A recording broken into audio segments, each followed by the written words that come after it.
Hello everyone, আসসালামু আলাইকুম। আমি ফারহানা নাসরিন, ফারহানা ফ্যামিলি ব্লগে আপনাদের জানাই স্বাগত। আজকের পর্বে আমি হাজির হলাম একদম সহজ উপায়ে কিভাবে জর্দা রান্না করবেন সেই রেসিপি নিয়ে। এই জর্দা রান্নাতে কোনো রকম চালটাকে সিদ্ধ করতে হবে না, কোনো রকম বেশি উপকরণ লাগবে না, একদম সহজ উপায়ে পোলাও যেভাবে রান্না করা হয় ঠিক সেভাবে এটা সহজে রান্না করে নিতে পারেন। চলুন তাহলে দেখে নিই কীভাবে তৈরি করতে হয়। আমি এইখানে আজকে পোলাও রান্নার জন্য মেজারমেন্ট কাপের 1 কাপ পরিমাণ চিনি গুঁড়া চাল নিয়ে নিলাম, আর চালটাকে ভালোভাবে ধুয়ে পরিষ্কার করে পানি ঝরিয়ে নিচ্ছি একটা ছাঁকনির সাহায্যে। চালটাকে এক সাইডে সরিয়ে রেখে এখন চলে যাচ্ছি সরাসরি চুলাতে।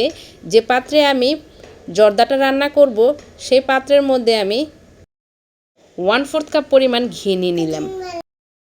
ঘিটা সামান্য গরম হওয়ার পর এর মধ্যে আমি 1 টেবিল চামচ পরিমাণ কিশমিশ আর 1 টেবিল চামচ পরিমাণ কাজু বাদাম কাঠবাদাম কুচি এর মধ্যে দিয়ে হালকাভাবে এটাকে নেড়েচেড়ে ভেজে নিচ্ছি।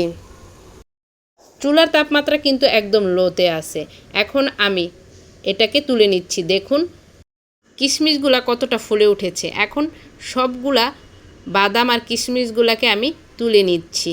তুলে নিয়ে আমি এর মধ্যে 1 টেবিল চামচ পরিমাণ আবারও ঘি দিয়ে দিলাম। ঘিটা গরম হওয়ার পর এর মধ্যে আমি গরম মশলা দিয়ে দিচ্ছি, একটা তেজপাতা আর 10-12টির মতো লবঙ্গ, 2টি এলাচ আর 1 টুকরা দারুচিনি দিয়ে আমি এটাকে হালকাভাবে নেড়েচেড়ে ভেজে নিচ্ছি। ভেজে নিয়ে এর মধ্যে সেই যে পোলাওর চালটা ধুয়ে ছাঁকনির সাহায্যে ছেঁকে রেখেছিলাম এর মধ্যে এখন দিয়ে দিচ্ছি।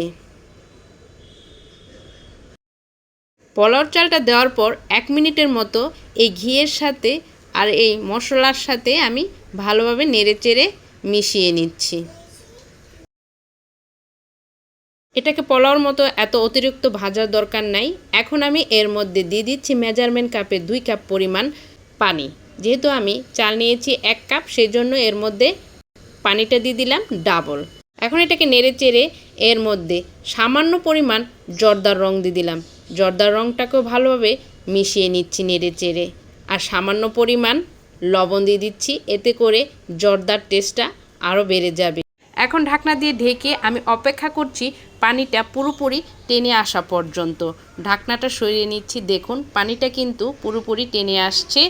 এখন আমি জর্দাকে মিষ্টি করার জন্য দিয়ে দিচ্ছি 1 কাপ পরিমাণ চিনি আর দিয়ে দিচ্ছি মোরব্বা, আর সেই সাথে দিয়ে দিচ্ছি আগে যে আমি বাদাম কিশমিশগুলা ভেজে রেখেছিলাম। এখন এর মধ্যে দিয়ে ভালোভাবে এটাকে নেড়েচেড়ে দিচ্ছি। চুলার তাপমাত্রা কিন্তু একদম লোতে আছে।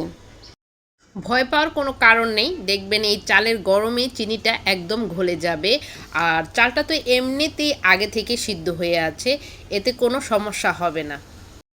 ভালোভাবে নেড়েচেড়ে আমি ঢাকনা দিয়ে ঢেকে আমি এটাকে 10 মিনিটের জন্য দমে দিয়ে দিচ্ছি। ফিরে আসলাম 10 মিনিট পর, ঢাকনাটা সরিয়ে নিচ্ছি।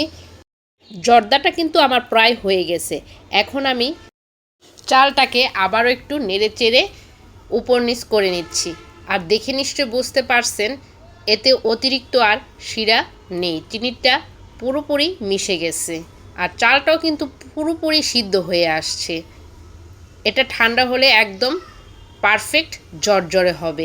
এখন আমি এর মধ্যে 1 টেবিল চামচ পরিমাণ ঘি আর 1 চা চামচ পরিমাণ কেওড়ার জল, এতে করে একদম বিয়েবাড়ির মতো শাহি শাহি ফ্লেভার আসবে। ঢাকনা দিয়ে ঢেকে এটাকে রেখে দিচ্ছি ঠান্ডা হওয়ার জন্য।